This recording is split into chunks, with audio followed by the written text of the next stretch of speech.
महाड दुर्घटनेतील सावित्री नदीच्या पात्रात बुडालेल्या 2 एसटी बसेसपैकी एका बसचा माग काढण्यात नौदलाला यश आलेलं आहे। तब्बल 8 दिवसांच्या शोधकार्यानंतर दुर्घटनास्थळापासून 170 ते 200 मीटर अंतरावर एका बसचे अवशेष आढळलेले आहेत। हे अवशेष बाहेर काढण्यासाठी क्रेनची मदत घेतली जाणार आहे।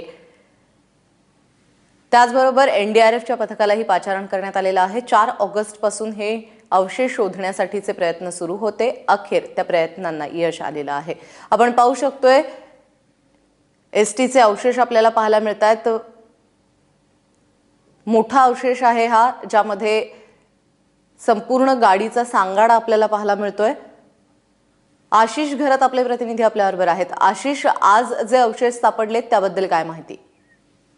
प्राजक्ता, आज सकाळपासून जवळजवळ 5 वाजल्यापासून नौदलाची टीम या ठिकाणी सावित्री नदीच्या पासून जवळ 200 मीटर अंतरावरती काम करत होती।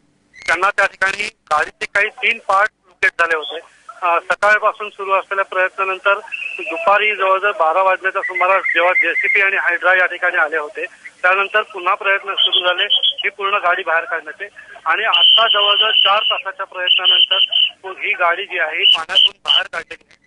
आता जी प्राथमिक माहिती मिळाली त्या अनुषंगाने ही गाडी जी आहे ही जयगड मुंबई जी गाडी होती त्या गाडीचा भाग आहे हा संपूर्ण, ज्यामध्ये आता एसटीची अर्धी एसटी आहे, अर्धी एसटीचा भाग आहे। वरचं रूफ या एसटीला नाही आहे। आता जी गाडी आहे त्यामध्ये अनेक सीट जे आहेत या बेंड झालेल्या दिसतात। इव्हन यामध्ये कोणतीही मृतदेह मात्र या एसटी मध्ये सापडलेला नाही आहे। आशिष, धन्यवाद या सगळ्या माहितीबद्दल।